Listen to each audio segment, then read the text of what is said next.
All right, guys, welcome to our segment, our retrospective of the week. We are on Spider-Man Homecoming. Very excited. So what I'm going to do is I'm going to give you a quick little history of Spider-Man being made and how it came to be. Sammy will do a synopsis, and I'll read Act 1, and we'll start talking about this sucker because there's some stuff to get into. All right. We had a little snafu with our paperwork. I might have you read the acts because I don't, other than the one, I think we messed up on one of them. I think Act 3 is the one that I had That's messed the up only that I one that gave was you. the problem? Yeah. So when we get We're all that, I'll set, just guys. read Act 3. So then we'll just make sure you do Act 3 when. So why don't you start with Act 1? I'll do 2 and then 3, so it's natural. Okay. So we'll go for there. So here we go, guys. Little history of this guy, though, okay? So, movie Spider-Man Homecoming, first MCU Spider-Man movie. Main cast, Tom Holland, Jacob Batalon, right? Zendaya. She doesn't have a last name, does she? Madonna and all that crap. Anyways, Marissa Tomei, Jon Favreau, Michael Keaton, Robert Downey Jr. History behind the film, the development of Spider-Man Homecoming was one of the most important collaborations in Marvel Studios' history because it marked the return of Spider-Man to the large MCU after years of existing separately under Sony's film universe. For decades, Sony Pictures Entertainment controlled the film rights to Spider-Man, and after the mixed reception of The Amazing Spider-Man 2, Sony began exploring ways to revitalize the character. In 2015, Sony and the Walt Disney Company reached a historic agreement allowing Spider-Man to appear in the MCU while Sony continued to finance, distribute, and retain the majority of profits from standalone Spider-Man films. Under the deal, Marvel Studios would creatively guide Spider-Man's MCU appearance, with Kevin Feige and his team helping develop the character. While Sony remained the official owner of the film rights, Marvel could use Spider-Man in MCU crossover films, and Sony would release the solo Spider-Man movies through its own distribution system. This arrangement allowed Marvel to integrate Peter Parker into the universe without purchasing the character rights, creating a partnership that had previously seemed impossible. I wonder how much they would have wanted for him. They're probably just like, what do you got? Everything. Yeah. That's their biggest moneymaker, from my understanding. It's just, Yeah. it still proves to be. By the time Spider-Man Homecoming entered production in 2016, the MCU was at a major turning point. The franchise had completed Phase 2. It was moving deeper into Phase 3, following Captain America Civil War, which introduced Tom Holland as the new Peter Parker. Rather than retelling Spider-Man's origin story for a third time, Marvel chose to introduce a younger Peter who was already a hero but still learning how to handle responsibility. Holland was only 19 when he debuted as Spider-Man and was selected because Marvel wanted someone who felt like an authentic teenager. At the time, he was relatively unknown compared to previous Spider-Man actors, but impressed Marvel with his athletic ability, youthful energy, and emotional range. Robert Downey Jr. returned as Tony Stark Iron Man, serving as a mentor figure and connecting Spider-Man directly to the Avengers. Zendaya joined as Michelle Jones, or MJ. Jacob Batalon played Ned Leeds, and Marissa Tomei portrayed a younger, more modern version of Aunt May. Director John Watts, who was relatively inexperienced with large blockbusters, was chosen because Marvel liked his smaller scale character work, and his vision of making the movie feel like a John Hughes style coming of age story mixed with superhero action. One of Marvel's biggest creative decisions was choosing the Vulture as the villain.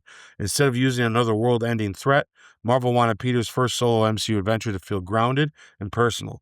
Michael Keaton was cast as Adrian Toomes, a blue-collar worker who becomes the villain Vulture after losing his livelihood when the government at Damage Control take control of alien technology left behind after the Battle of New York. This connected Spider-Man directly to the consequences of previous MCU events, especially the Avengers, while creating a villain whose motivations were understandable rather than purely evil. Marvel also wanted to avoid repeating the mistakes of previous Spider-Man films by not focusing on Peter's origin, Uncle Ben's death, or making him immediately the strongest hero in the room. Instead, the story centered on Peter proving himself and learning that being a hero is about more than having advanced technology or impressing the Avengers. Filming took place in Atlanta, which they all do now, I think. Atlanta pretty much owns MCU. Used to. And No. oh yeah, that's right. Right, Mhm. I forgot. In New York in 2016, with Marvel emphasizing a smaller, more personal scale compared to other MCU films. Fun behind-the-scene details include Tom Holland performing many of his own stunts due to his gymnastics background, including the iconic Washington Monument sequence, and Marvel creating a Spider-Man suit that intentionally resembled Tony Stark's technology while still keeping Peter's homemade hero identity. The film also included a major shift in Spider-Man's supporting world, replacing many traditional elements with more diverse modern high school environment. Another important aspect of production was carefully balancing Sony's expectations with Marvel's creative direction, as this was the first time the two studios had to share control over a major franchise character. When Spider-Man Homecoming was released in 2017, it was a major success, earning approximately 92% on Rotten Tomatoes from critics and around 87% from audiences. Critics praised Tom Holland's performance, the humor, the high school setting, Michael Keaton's villain, and the film's ability to make Spider-Man feel fresh again. Financially, it grossed approximately $880 million worldwide against a production budget estimated around $175 million. The movie successfully integrated Spider-Man into the MCU, proving that the collaboration between Marvel Studios and Sony could work. More importantly, it redefined Peter Parker's place in the MCU by making him not just a separate hero who occasionally interacts with the Avengers, but an important part of the larger universe leading into Avengers Infinity War, Avengers Endgame, and the future of Marvel's storytelling. Yes. Perfect. Crazy cool. Honestly. Yeah, they succeeded at all they tried to do, too. Yes. Truthfully. And it shocks me Without is the jumping the budget is that little. $175 million, Yeah, which almost. it's not little, but for a Marvel movie, and then it makes almost $900 million. Woo! You gotta think half of that went to Robert alone. Right? Poor Tom got $1 million of that. But anyways, so the official synopsis, guys. Peter Parker tries to stop Adrian the Vulture Toombs from selling weapons made with advanced Chitauri. Chitauri, I forgot that word. Technology, while trying to balance his life as an ordinary high school student. Simple, but pretty cool. What it is. Pretty Yep. cool. All right, so I'll read the first act. After the events of the Avengers, Adrian Toombs and his crew attempt to salvage the wreckage caused by the invasion when the newly established Department of Damage Control steals his thunder. This forces Adrian to begin operating in the black market to make ends meet with the items he already collected. Fast forward to after the events of Captain America Civil War, Peter Parker is eager to prove himself to be capable of being a full-time Avenger to Tony Stark, but is constantly ignored and dismissed. Living a double life as a high school student and Spider-Man, Peter struggles with balancing school, friendship, and crime fighting. While investigating alien weapons trafficking, Peter discovers that the criminals and using salvaged Chitauri tech from the Battle of New York. This forces him to attend an initially rejected school field trip to Washington, D.C., so he could potentially discover Tomb's lair after Anne. Okay, that sentence does not finish off for me here. Did I miss the page? Is it after an incident at the Washington Monument? Yeah, I don't have that page on here. Oh boy, no. guys. Okay. What you done did. All right. I'll finish for you. Yeah, finish. After an incident at the Washington Monument, Peter is more determined to stop Toombs and his crew at all costs. Right? Yep, that's right. My form literally skips all of Act 2. Oh no. I don't know what I did. Anyways, I'm gonna see if I flipped it on the wrong page. Anyways, Yeah, there it do is. it. It's just my page numbers were off, guys. Sorry about that. So, what worked for you? So first of all, tying that into the MCU, they did brilliantly. Oh.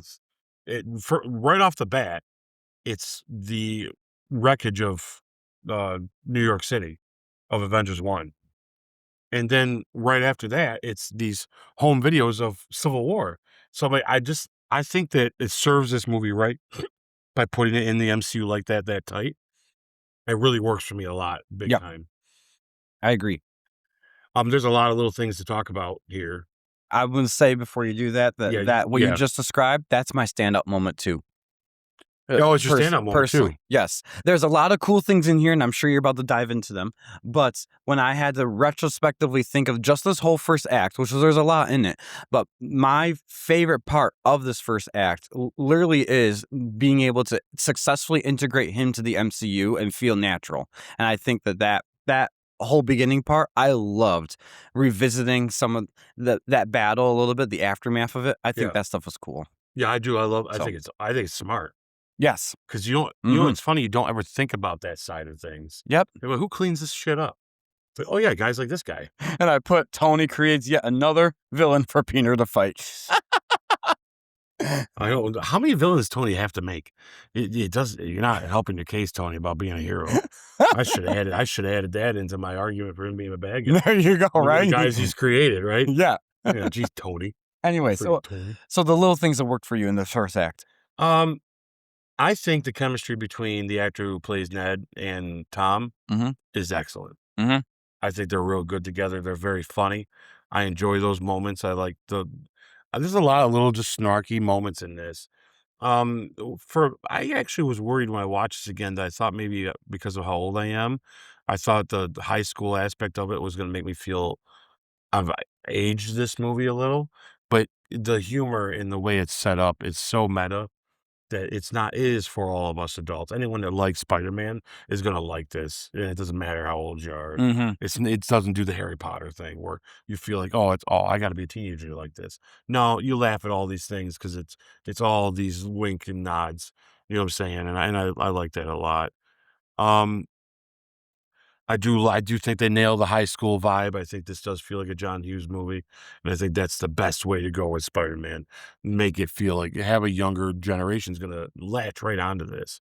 I think that really is awesome. Yeah.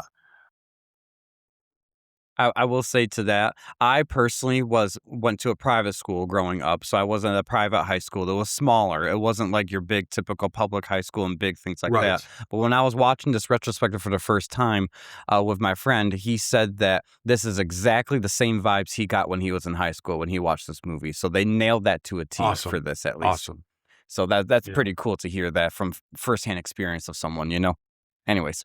Yeah, let's talk about the villain for a second, because I got to tell you, I like this idea of making it very grounded, and you understand why he's angry and what gets him mad. Clearly, he's got a personality that erupts because he punches a guy. But the guy gave him a good reason to punch. Perfect punchable face, except he punches him, so he gets excluded for me. Even though, man, that dude needs it, and then he does. And it's like, damn it, I forgot he hits him. So yeah, it's so that works well. I will tell you this though,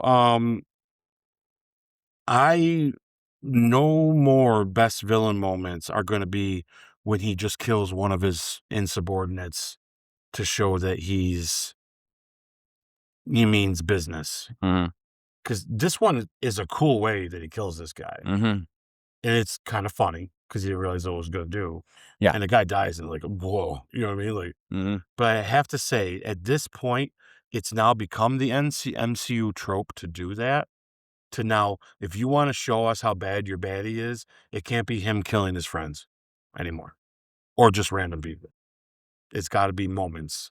It's got to be something that sticks out more for me. You don't have to go that direction. You can use those for your favorite best villain moments, because some people say it shows just how far he'll go. No, to me, now we're to the point, you've done it so many times in other movies that's old. They created a trope, and we've done so well in the MCU that they made that trope old.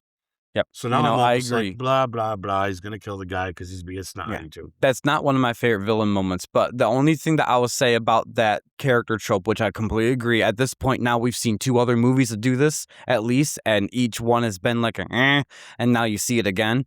The only reason this one works is he didn't do it intentionally to do it. Yeah. That's the only part. It turned into a slight joke in the midst of doing it, whereas the other ones, they did it to prove a point. He only was just trying to stop him from leaving. Yeah. No, and I'm with you. And then the guy threatened to tell people stuff. I mean, he probably would have let him leave if. Well, yeah, he probably would have put him in a cell of some kind there. He would have done a villainy thing, but I don't think his intention, was to kill him. If the guy just left, he would have let him leave. I have a hot take about this villain. Okay. later. All right. Well, Anyways. I'll explain it as we go. I don't think he's as bad as you think. Mhm. I just think he's desperate. Yes. I And agree. there's a difference between that. But as soon as that guy said to him, I know too much, that's when he's like, shit. Would And I don't think he was faking that. I think that was a real emotion that was a realization of I of can't I just let can't you just let him go. go because he's going to compromise everything I'm doing. Mhm. And then, yeah, he committed to it because, like he tells Peter later, that's what I'll do for my family. Yeah. So you're kind of, yeah, duh, I would too. You're right. So I do think he's honest. I think that's what saves this villain though. So because it could, if he wasn't, he just was a mean guy, it'd be different. But I think the meanness we're seeing is a guy that's made a choice and he's sticking to it, Mhm. which is also brings me to my hot take at the end of the movie of what he really is intentions are towards the end. So, but either way, we'll get there because I think you'll like what I got to say about it. Um, but the only thing I'm saying is they can continue to do this thing where the villain does kill people and do that. It's cool, but it's no longer for me in the running for their best moment because it's Mm. used too much. Okay. Does that make sense? That makes sense. Yeah, so I'm okay with it. It works for the joke too, Mhm. actually, because it is kind of, oh, it's Mhm. a dark kind of joke. But like, no more though will that be their best moment. You got to do better. You can do better. You know what I mean? Which they do. So I'm not complaining, because you got to think of Quentin Beck in the next Spider-Man movie. Mhm. He doesn't do that. He does some great moments. Anyways, we'll Yeah. we'll get there when we get there. Um, yeah, so that's all I want to talk about with the villain for that for now. I like that he's there. I believe his situation. I'm all in for that stuff.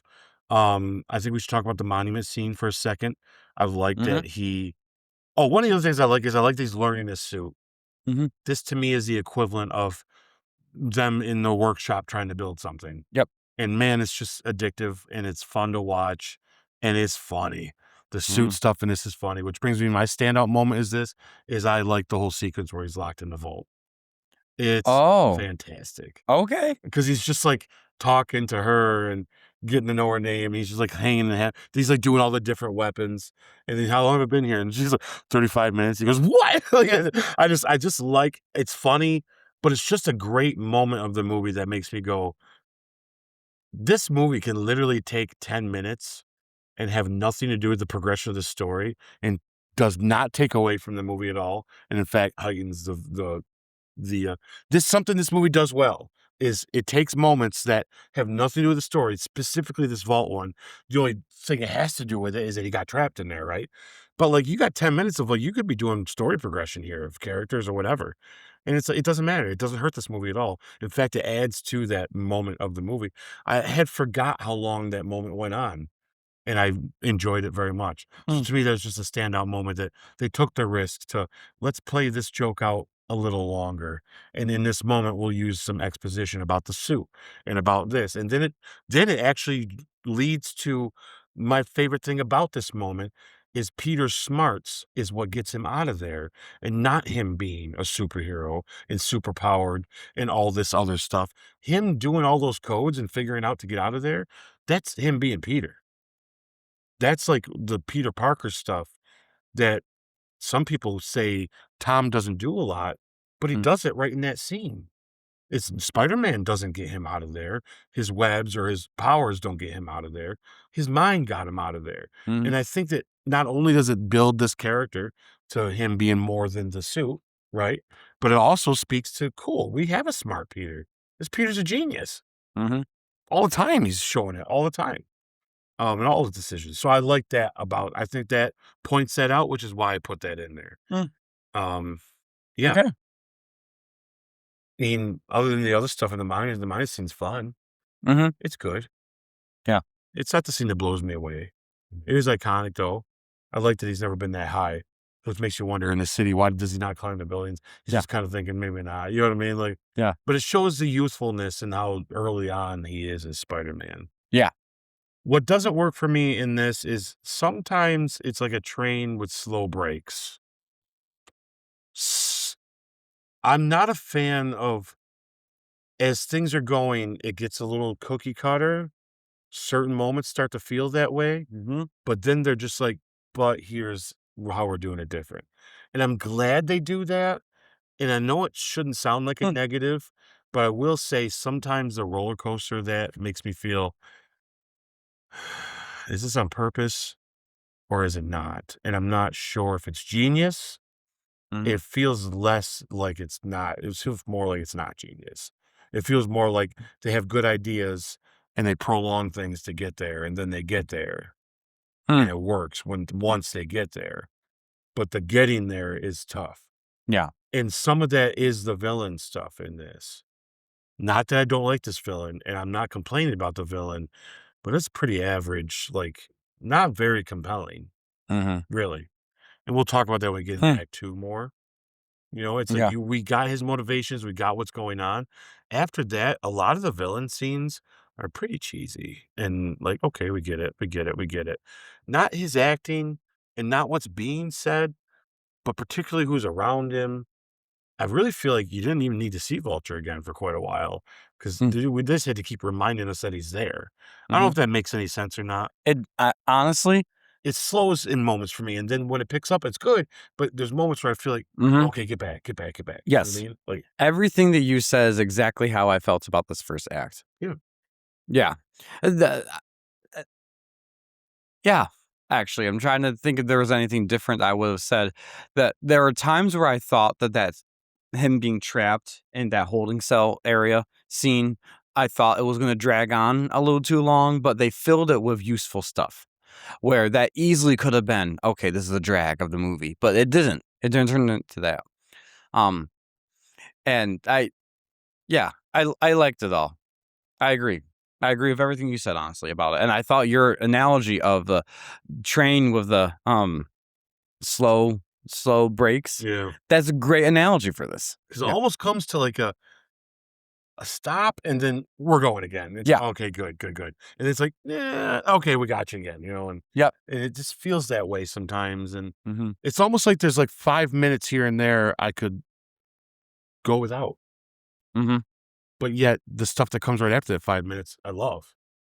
So, you know, standout things in this other than that is I don't know if this is it's not part of Act 2. I like that Ned finds out that he's Spider-Man. I think that's smart. Because the guy in the chair is a great joke that's on. Yeah. I liked that a lot. But that I just reminded me that when I looked over because it's on that scene. So I think that's real. So I like they drops the whole like, so geez, man, you've been working on that for a while. Yeah. That looks like, pretty in depth. Yeah. There's a guy from YouTube. You know, it's like, and Ned just like can't believe it. Yeah, I agree. That's really cool. All right, so what's the score you'd give Act 1? I give it 9 out of 10 though, because the stuff in it that is great. Yeah. Well, that's a good score. I gave it an 8 out of 10. Ooh. So okay. All right. Spicy.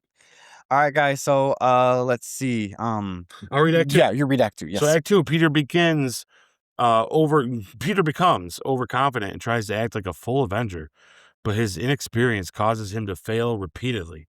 After a botched attempt to stop Toomes on a New York City ferry, he is stripped of his advanced start suit and by Tony, forcing him to rely on his homemade suit. Meanwhile, Peter discovers that Toomes is actually the father of his classmate, Liz, complicating his moral choices. Toomes continues stealing alien tech and upgrades his Vulture suit, becoming a serious threat. Peter's forced to confront what it really means to be a hero without relying on advanced technology. All right. Well, I'm going to say what works for me, that there's 2 scenes in particular that work for me the most. Actually, 3. Sorry. 3 scenes that work for most. I like the ferry scene because I think it's a little bit of an homage to Spider-Man 2 with how he tries to put the ferry together, but it also shows, and maybe this is not the right way to say it, but Peter is right in most of this, and it's the arrogance of Tony, but also Tony is right in letting this become Peter's whole thing of trying to prove himself to the point where he's misusing the suit.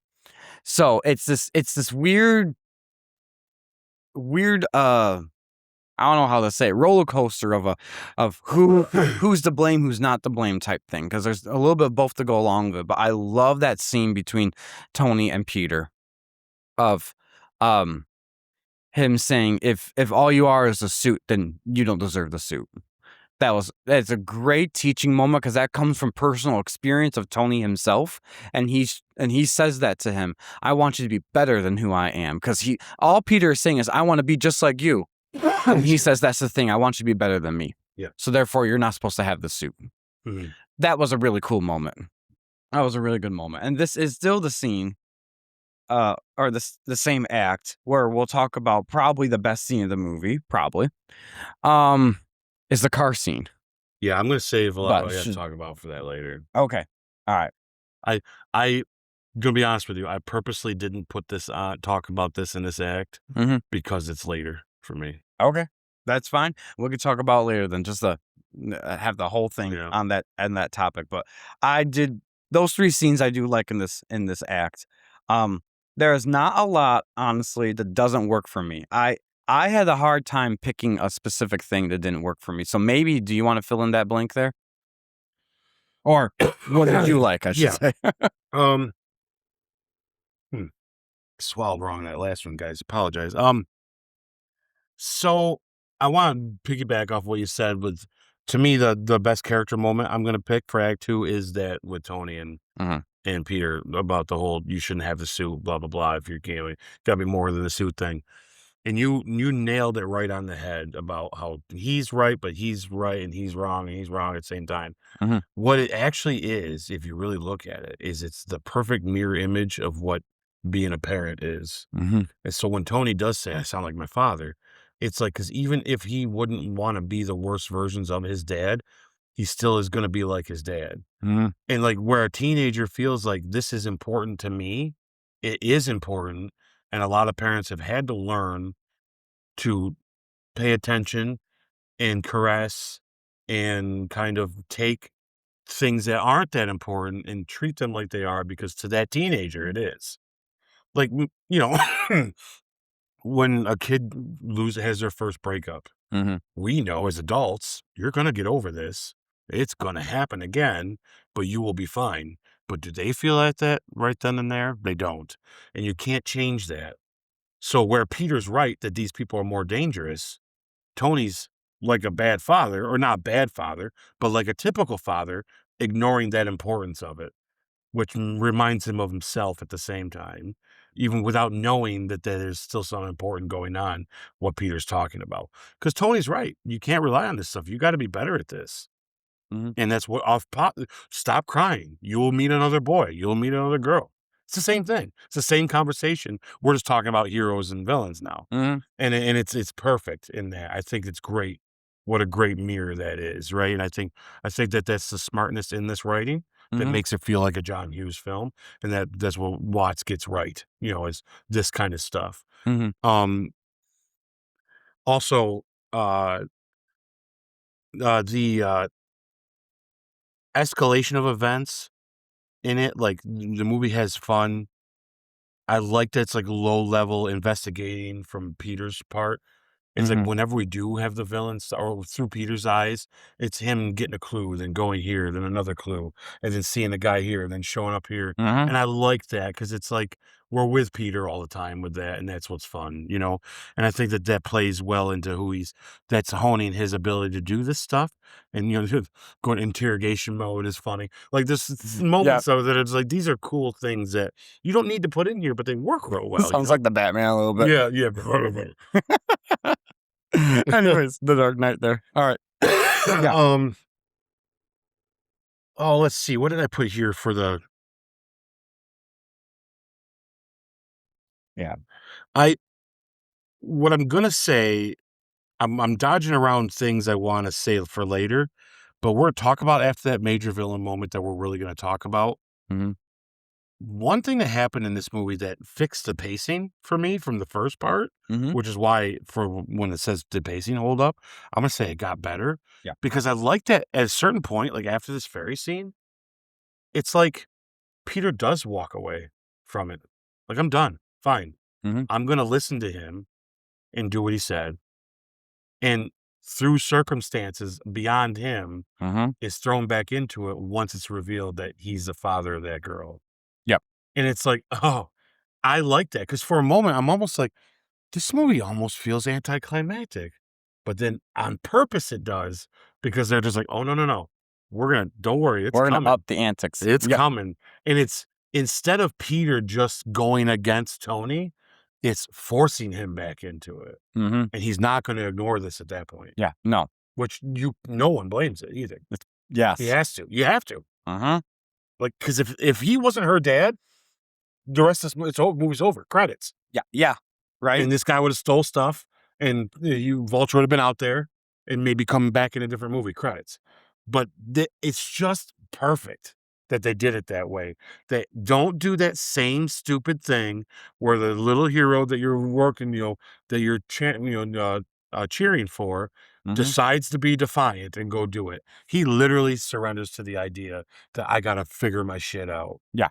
And then there he answers the door. Yep.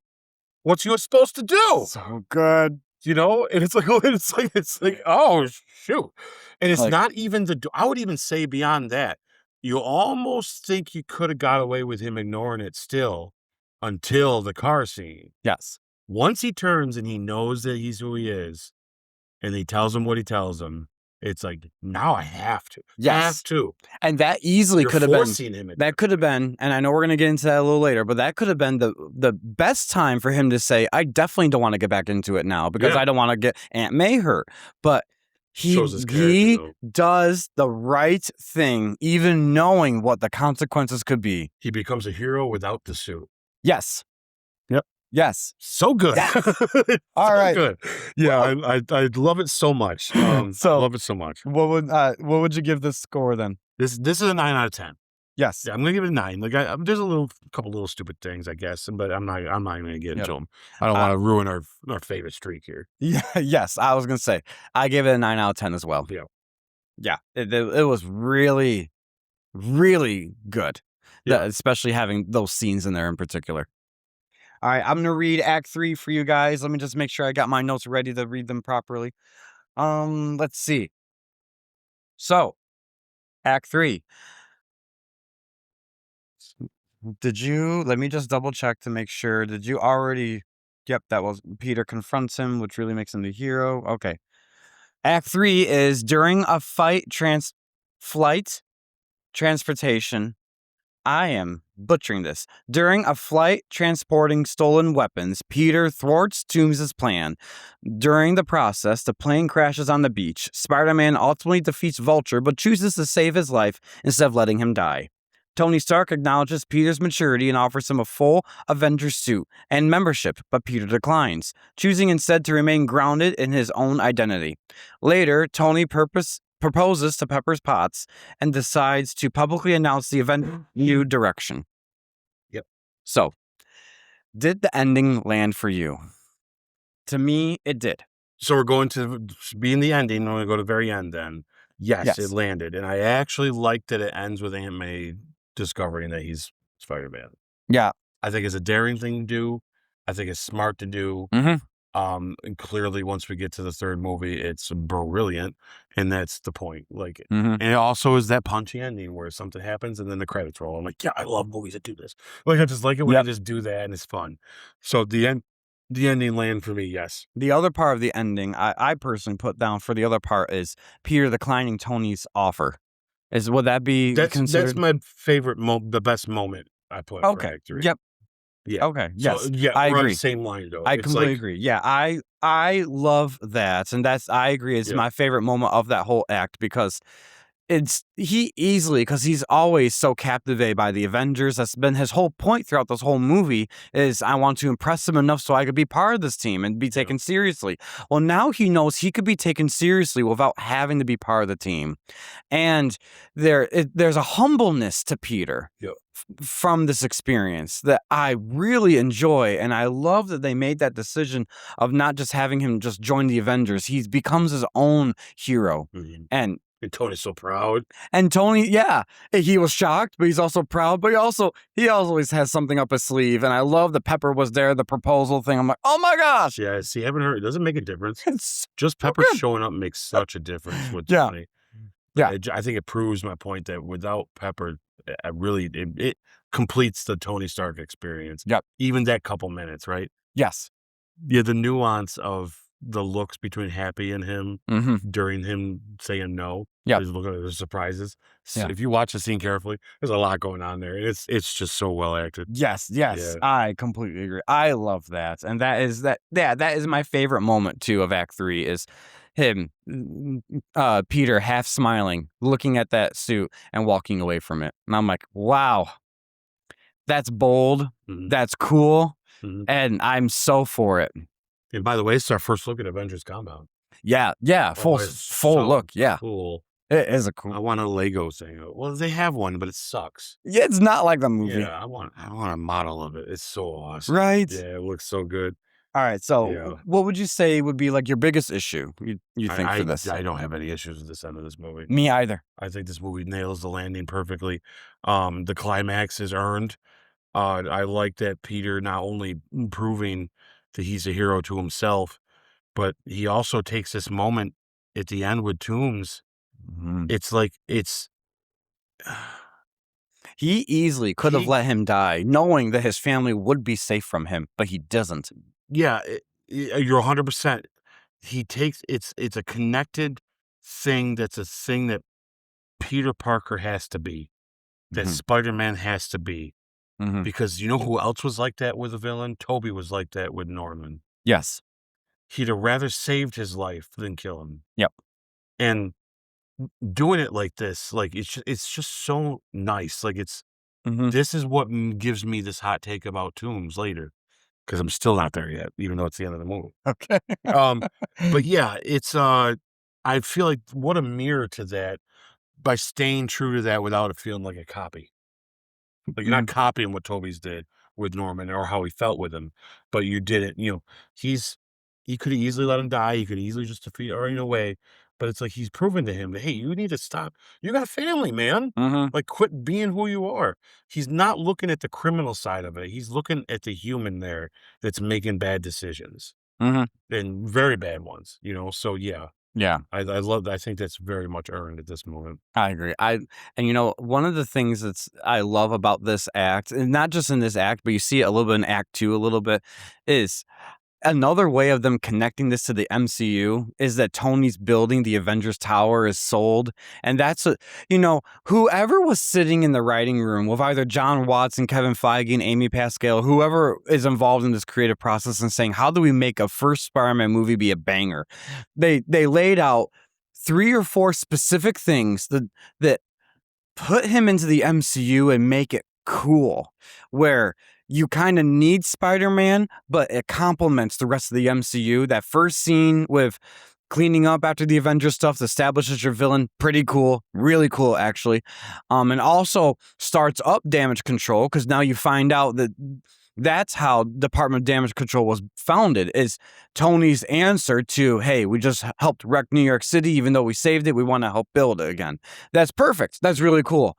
And then this whole selling the Avengers Tower and moving to the compound, and you're wondering what's happening with Avengers Tower. This movie says what's happening to Avengers Tower. You don't know that it's Valentina Allegra de Fontaine that actually bought it. We find that out many years later. But that moving the stuff, the important stuff too, they made sure that the last shipment being sent out there was all the big stuff from all 6 of your main heroes.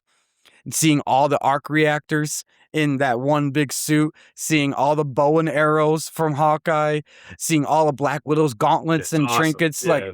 Like there are some Thor stuff, I forgot what it was, but there's stuff all over the place. It's the DNA of every single one of these heroes, and making it where that is the ultimate prize that Toomes is going to be doing. That is so cool.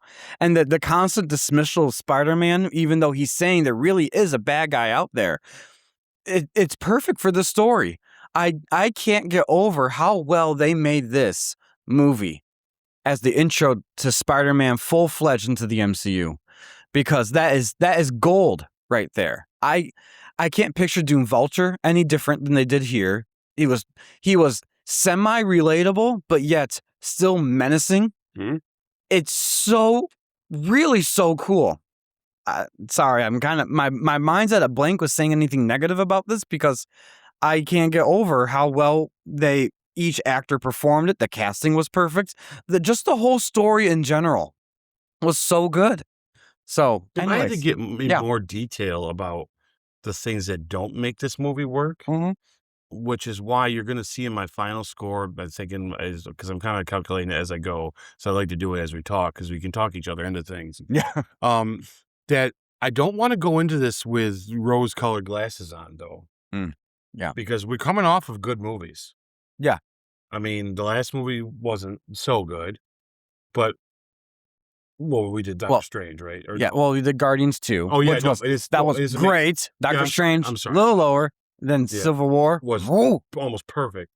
And when I look at that, though, I'm got to be very honest. There's stuff in this, though, that is kind of just typical, and it's okay. And a lot of the villain scenes with the other villains, like the one that's on here, they get a little drawn and boring and drawed. There's something about them that just doesn't feel. I don't like the people around them. I don't think they're good actors. I think they're good actors. I just don't think they're in a good spot. They're just not doing well in this role. Yeah. And there's moments where even with when they showed the Glover character there, I was like, okay, all these villain moments I struggle with. I have a hard time with, and it slows this movie down. And there's certain times where you wonder where the cut was, where they decided to put it. And I'm not going to ignore those things as much as I want to talk nothing but praise about this movie. You will see reflected in my final score that I'm keeping myself honest about what we're looking at, and what is still good and enjoyable. I'm not going to mistake it for mid. Or I'm not going to mistake mid for enjoyable. Does that make sense? Yep. So just because it doesn't necessarily not work doesn't mean it's as good as, every moment in Civil War is thought out. Yeah, that's true. This doesn't feel that way. Yes. As good as this is. This has corners and curves that make you go, okay. It's fine. Because what's next is awesome. And this has peaks. Way more peaks than lows. Very few lows, if any, really. Go dip real far. Yeah. But way more peaks. But it's not the kind of like Civil War perfect. I agree. And that's why the hot takes I said before. The Russos set the bar high. Even in these good movies, to getting up there in the 8s, 9, and 10s ranges. Man, I don't know. It's tough, right? I'm not saying this is going to get a low score. It's definitely not today. But it might not be what you think it is, though. And just for that reason, I'm trying to keep myself in that area. But I can't pick out the biggest issue because it's hard to explain when it is more like just moments here and there that make me feel, you can tell that this isn't up to that kind of par. Even though it's still really freaking good. Like, it's still good. Like, I love a lot that's in this, to be honest. But the highlight of it that's wrong for me is you give us 3 excellent villain moments in this movie and 6 bad ones that just are there. And to me, it's like, what happened there? Like, what's going on? I feel like the writing failed when it come down to Toombs. In that aspect, because what they do with him that works is spectacular. But what they do with him that doesn't is just mediocre. It's there. It's no big deal. Which kind of goes on to my hot take for later. So did we already give a score for Act 3, or we haven't touched upon it yet? We haven't, but I'm going to give it a 9. Okay. It's high marks here. Yeah, high marks. I gave it a 10 out of 10 for me. Because I liked how this ending was. And I like the decision that he made at the end that they made him have in this movie and where it left off. Yep. Honestly. All right. So, guys, post-credit scene. In prison, Adrian Toombs is approached by another inmate who asks if he knows Spider-Man's identity. Toombs denies knowing anything, choosing to protect Peter despite their conflict. And then the post-credit scene is Captain America appears as a public PSA explaining the importance of patience and endurance, delivering a humorous, anticlimactic message about waiting. The purpose? It's just comedy. Yeah, the purpose of the post-credit scene is just comedy. The mid-credit scene, we don't see any follow-through with that later on with the Toombs thing? Yeah, that one. Yeah. There's not much actually, funny enough. The only follow through we see of that is Toombs in Morbius in the Spider-Verse. Weird. I don't know what they were trying to do, but regardless. It off more than they could chew with that, and someone said, "No, not right. Put a stop to that. Thankfully, this movie sucks. No one's gonna watch it." All right. So how important is it? I put not at all. Yeah, it's not important. But it does shed a light on Toombs for me. Mm. I think at the end of this movie, when he goes to jail like that, he's no longer a villain. It's over. And I think it's the first time that that might be one of the first times that kind of happens in the MCU in a legit sense, where I guess you could say, yeah, oh, in the MCU for sure. Mm. You know, because you can even say Loki becomes a good guy, but there's a lot to that. You know, Yeah, but there's a difference of becoming a good guy and just giving up villainy. yeah, I think once he loses, I think you could call this a hot take, I guess, but I have a different take on Toombs because I think because Peter saved his life, that ending scene is done so well that it also shown he realized, yeah, Mhm. damn. And he's not the kind of guy that's gonna let someone go murder a kid. Mhm. I don't think they have conflict anymore. Mhm. I don't think Toombs is after him. I don't think Toombs would even think that he would. I think Toombs is portrayed well enough by Keaton that we can all understand that now that he's caught and it's over with, he realizes his actions is what got him to where he is. Even though he did what he could to do what he and I think that's how he's gonna see it. But he's also gonna see it that Peter kinda saved his life Mhm. because ultimately his direction was not gonna, Mhm. so number 1, he is a tit for tat kinda guy where it's like, "You saved my life, so I'm," just like in the car scene, "You saved my daughter's life, here's your one chance." And I think Mhm. he means that, and I think he means it here at the end, where if he hated him and it was always holding it against him, then Mhm. tell this guy who he is. But he's not gonna because he sees evil in that guy and the Mhm. guy who gonna become Scorpion, right? Yeah. And that's different. I don't think Toombs is that bad guy anymore by the end of the movie. Mm.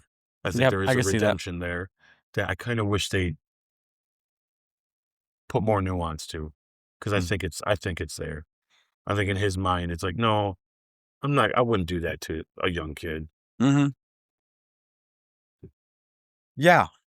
Yeah, I mean, that's yeah. But as a impact on the MCU, yeah, this doesn't mean shit because they didn't do anything with it. It's over. Mhm. That kinda sucks. Yeah, it does. Yeah, it does. So I gave it, like, a hype level 0% and the Yeah, score of 1 out of 10. yeah, Yeah. I'm with you. Alright, guys. The Captain America stuff is fun, It's fun, but but it's just a joke. one of my Yeah, problems with post-credit scenes, yeah, is I don't mind a jokey post-credit scene, but I I was kinda put off by that one. Be like, "Really?" But yeah. whatever. Yeah. Anyways, all right. So let me make sure I have my notes in the right order because I, for some reason, don't. Our deep dives, guys, casting Ooh, and here we go. performances. Who would you give the best performance to? I'm gonna give it to Tom. I Me think too. for an unknown that's gotta play the emotional range that he plays in this movie, I am gonna give it to him. What a great job. He's funny. You can tell he's doing his own stunts. He's athletic. I think he brings that emotion home. He has great chemistry with with everybody Hmm. in whatever certain spots that they're in. Yeah, I'm gonna have to give it to him. I agree. I completely agree. Everything you just said. Most surprising performance, I gave it to Michael Keaton. Me too. I gotta tell you, Michael Keaton, before this, had come off of a time where he wasn't around much, and you he actually did a movie called Birdman, Oh yes. where he Yep. plays a bird-like superhero that's an alter identity. He plays an actor who used to play a superhero, and now he's a failed actor, used to play a superhero, and he can't ever get rid of it. So it kinda, like, reflected his Batman years. And then he comes and plays Vulture. Like, he just plays these things with wings all the time. Hmm. Like, and it's just unique that he did this. I like that he chose this, and I think he kinda did that on purpose in his own way. Yeah. And Michael, what an awesome, oh my god, what a great actor. I Great. forget how good he is, and man, oh man, is he good in this movie. Yep. Whew, He is excellent. whew. He is excellent. Yeah. All right. Well, who would you give to the weakest performance? The actor, I can't remember his name. Ned. But no, oh, no, I'm not gonna give it to Ned. Ned's alright. Ned, Ned's Ned. I Ned would be my second choice, but only because Ned's not like the other Peter friends in the other Spider-Man movies. Other than comedy, Ned really doesn't have a role. And I feel like that is true all the way through all 3 movies, unfortunately. When, like, Harry at least made sense because there's point to it, right? Yeah. So that's why I'm hoping Ned becomes, there's more to More it. to him. Yeah. Yep. But no, I'm gonna give it to the guy who plays the Shocker 2 there. The second one. Yeah. 'Kay. He just falls so flat as an actor to me. I don't Mm. It's just another one of those side characters that's there that makes me go, "I don't believe a word that's going on here." This really bugs me, these scenes and why they're not better with these guys. But I'm gonna give it to him. All right. Yeah. I had a hard time picking a weak performance, but I actually agree that it's his whole crew. Yeah, just There. bunch of good actors with nothing Exactly. to do with it. And some of those, like there are 3 of them in particular that you see a lot and are actually big Marvel villains. You have Shocker, and then Shocker 2 when the other one takes on the mantle. You have the one that we are now definitely going to see in Brand New Day, the Scorpion one, and then the one guy. His name is the Tinkerer, and he's actually a big Marvel villain. He's actually the main villain in Ultimate Alliance 2, the video game, and so and we never see him again. So I actually also put him, just to skip ahead for a moment, as my missed opportunity is that Tinkerer guy. We've never seen him after that, which surprises me. But anyways, I don't have a missed opportunity here because it was hard to think of one, but I'm going to agree with that one for that. yeah, you introduced him. I forgot. And it's a little nod to it, but then that would be a cool villain for either Peter or actually, to be honest, he almost could be an Avengers level threat to a degree. Not the guy they had playing him, I'll tell you that. They need to change that, man. Yeah. But yeah, you're right. That character though could have been a lot more. At least a lot more in my opinion. All right, casting wins and misses. For the win, obviously, is Michael Keaton. But I think the biggest win in this is Marissa Tomei as Aunt May. What a great decision to make her young and make it her. Yes. What a good choice. It adds to the comedy with Tony. I think it just adds to Peter's life and how she becomes part of his life later. It's just, what a great choice to do that. Yep. It's a big swing too, really, if you think about it. It is, and Marissa Tomei's a great actress. Yeah. She's so good. And she's easy to look at. Yeah, yes. Helps. Yes. All right, so direction and production. Everything I wrote down here, from the directing style to the cinematography to action, CGI, and the music, of course, is almost iconic Spider-Man music mixed in with MCU music. So it's all great for me. I have no complaints about any of it. Yeah, I think the CGI is some of the best of the MCU so far. A lot of the alien tech is really cool to watch. I love this thing that you're seeing right now. Where that purple, the thing, the portal, it's awesome. That's really cool. Yeah, it's really cool.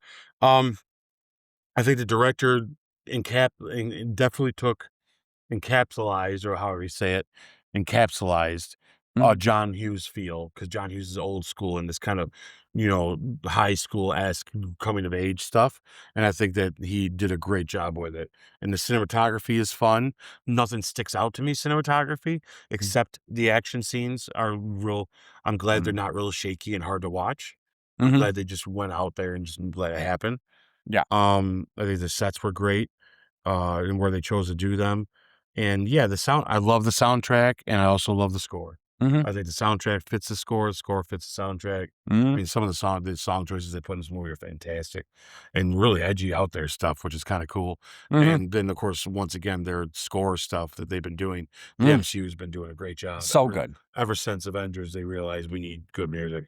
You know what I mean? Yeah. And they've been consistent on at least delivering. And this is some of my favorite stuff. Yeah. I actually think that the score for this one, with the old Spider-Man theme song mixed in with this new version of the Avengers style orchestra type thing, fits this Peter better than the other two it would have, in my opinion. I don't think those other two did do it, or if they did, it was little nods to it. This one, it fit because he's a teenager and a kid, where this kind of how that movie was geared towards, of a coming of age for Peter type thing. And I feel like that was just a good mixture. Playfully epic. Yes, playfully epic is the best way to describe it. Perfect. All right, so now we're gonna get on to hot takes. Yeah, I got a big hot take, and it's something that I don't want them to stop doing, because they kind of have, because the stories have gotten real weird now. But it's something that I notice, that if government agencies weren't assholes, we wouldn't have villains. Because if they shown up and they just were like, hey, it's under this jurisdiction now. Here's your option. You either get the hell out of here or you sign on a dotted line and you work for us for this project. I thought... And you know what? None of this would have happened. I thought about that too when that happened. Part of me was thinking, they're already there. You have the manpower now. Yeah. Just pay them. Yeah. It might not be as much as what they could have been getting, but at the same time, circumstances, government has to take over for whatever. I get it, but... Well, the government contracts out just like the city does. Exactly. So that, well, now you no longer, you either work for the city, you don't have a job, or you work for us and you keep a job. Yes. And he'd have been like, fine. And he's taking money home because his goal was never to steal this stuff and do this. He's only doing it because he lost his job. Yep. And he told him right out, I literally bought things. That's what these contractors do. When you get a good green light, you say, cool, I'm going to go spend all this money to get this done for you, and you're going to pay me all this money back. And that's what they did. They gave him the contract. He went and bought the trucks, and then they fired him. So all the money he put into it, he didn't get back. What a bunch of dicks. Yeah. No wonder he's stealing their stuff. There's nothing evil about this guy except for the fact he's willing to kill. But even then, he's only willing to kill because I would kill for my family. Because he's doing it in the guise of protecting my family. And he's not wrong. And he's sick and tired. Who wouldn't be sick and tired of the big corporation coming in and kicking you out? In the real world scenario, he just lost his business. Yes, in the real world scenario, he could have sued New York City and gotten a lot of money. Hell yeah. Because he really could have. So my hot take is, come on, man. Have some... Give the vulture a break. Well, yeah. I mean, the hot take to me is like, this is not... His intentions are not evil at all. Yeah. And in fact, I would go as far to say, because of their actions with it, other than actually taking human life, which I don't think he should do, he's kind of justified to feel the way he does. Mm-hmm. And that's a hot take because he's a bad guy, right? But how bad is he? You all be pissed. You'd all be pissed because it's his family, and it's the people that worked for him. It's their family too, Yep. It's like, so he's working with shady people because that's how he's making his money. He's stealing. He's going to take it from them. Yep. He's kind of like a Robin Hood in a way, but he just... Yeah, it's just... See, guys, the old school Robin Hood tales too, he killed people too. So it's not much different. Yeah, and to your point there, he does... I'm not saying that every blue-collar working-class person is like this, but his mindset of, I'm going to do what I can to help my family, make ends meet, things like that. That's like your average Joe Schmo out there. Yeah, actually, people do worse. There's shootings that happen for this kind of stuff. Mm-hmm. People drive vehicles into buildings because they get fired and they lose their job and their family's screwed or whatever. Yep. This guy decides to put on a vulture suit and steal things. He's not even hurting anybody. Yes, he's stealing stuff. Yeah. From who, though? The richest person in the world. And not only that, not really stealing from Tony, but it's the people that kicked him out. What a bunch of jerks. And what he's stealing is alien technology. He's not stealing your personal bank account. Right. He's stealing something that wasn't supposed to even be here. Because it can make money. Yes. And it might end up in the wrong hands. That's the dark side of it that he's willing to accept because they screwed him over. Mm-hmm. And they're making me have to do this. Mm-hmm. And it's like, and I'm not saying it's the right answer, but I think he's justified in the feeling of it. Yes. And like, just be nice. Like, what are we doing here? Don't do this crap. Yep. Like, I don't think this happens often in real life, but I think the times it does, I see why this happened. I mean, he could have chose a lot worse things to do.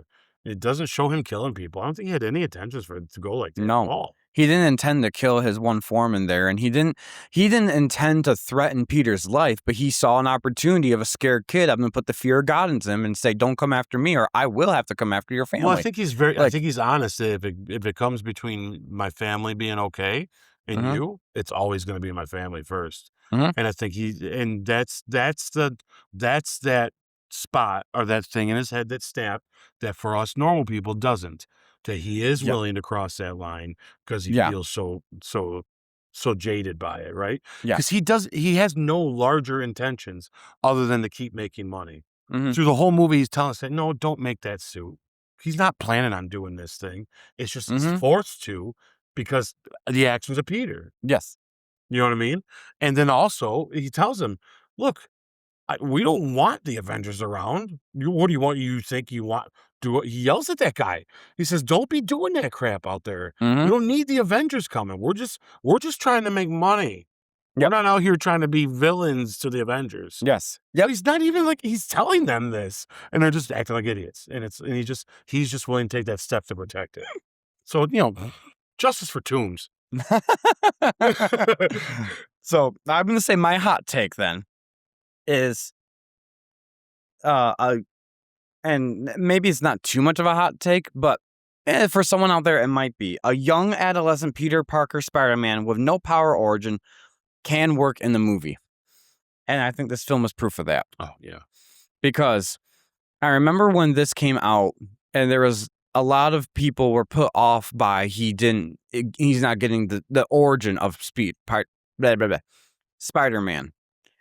That's okay, because we've already had 2 origins. I don't know anyone who doesn't know how Peter becomes Spider-Man. I'm pretty sure that when you turn like 7 years old, there's something inside you that just opens up, and it's a folder that says how this happens. I don't think you even have to be taught this. Like, this is this and Batman's parents are the 2 things that you don't know this already. Like, yeah, we don't need to talk about it. Yeah, I agree with that. But the Batman parent thing, we don't need to rehash the tragedy that made Batman Batman. Yeah. We just know Batman just became Batman because of that. Yeah, I'm a school bus driver, and I have a pre-K kid on my bus that he likes Spider-Man, and we talk Spider-Man every day. He's waiting for the bus to get out when we're at the loop, and I talk with him about it. I said, "Do you know how Spider-Man became Spider-Man?" He goes, "Yes, he was bit by a spider." Simple. Pre-K. Simple. Like, yeah, you don't. Yeah, I need to be told. I completely agree with you. It's like air. You just know this. Yeah. This is like a fact of life now. I can't think of the time I knew this. Like, I learned that he was bit by a spider. I feel like I was born with this knowledge. Right. Pretty self-explanatory. So what do you guys want an origin for? Because you'd be complaining about, it's always origins. Yeah, no, this is perfect, man. Yep. Like, this is... Yeah. Yeah, close to an origin. When is as close to an origin as you're going to get that you should deserve, to be honest with you. When he goes and recruits him in Civil War, he's only been Spider-Man for a few months. Mm-hmm. That's actually what Peter tells him. Mm-hmm. Like, I'm still trying to figure out what I can do. Yeah. Yeah, I agree. So anyways, guys, let's see. Oh, see, my notes are messed up. But what's next? Our quick fire. Yeah, quick fires. Did we skip one there? Did we skip something? Just making sure we did. No, we did not. We didn't. All right, perfect. So, best scene of the movie. The best scene of the movie? I don't want the one to be 2, so I had to pick a different one. I'm going to pick the trapped in a vault scene. Okay. I love it. I understand why it's not everybody's favorite. I think what I like about it is, like I explained earlier, is him getting out relied on him being Peter Parker and smart. And I think that the mix of that was genius. Mm-hmm. Oh, gosh. So, best scene in the movie for me, which... Yeah. You know, the one I'm contending with, but I'm going to leave it as the one. Okay. I'm putting the best scene in the movie for me is when he chooses not to take up the Avenger offer. Oh, that's a good choice. I do love that. There's like 3 scenes in this movie that I would say are the best, but I agree with you. I want to make sure I can save some of those other scenes for other moments, so to speak. Yeah, they're so deserving in that spot. Exactly. Yeah. So I put that one. Yeah. Okay, I'm with you. All right, good least choice. Best scene. Yeah, honestly, the only stuff I don't like is anything with Toombs' guys. There's a couple of them there. Yep. Whatever. Yeah. Here, you're Shocker too. Okay, that scene sucks. I agree. Yeah. Yeah, I completely agree. I'm just going to say that for that. Best villain moment. I mean, duh. From the time he goes to the house to when he drops him off at the school. Exactly. Holy shit. Let's get into this. Wow.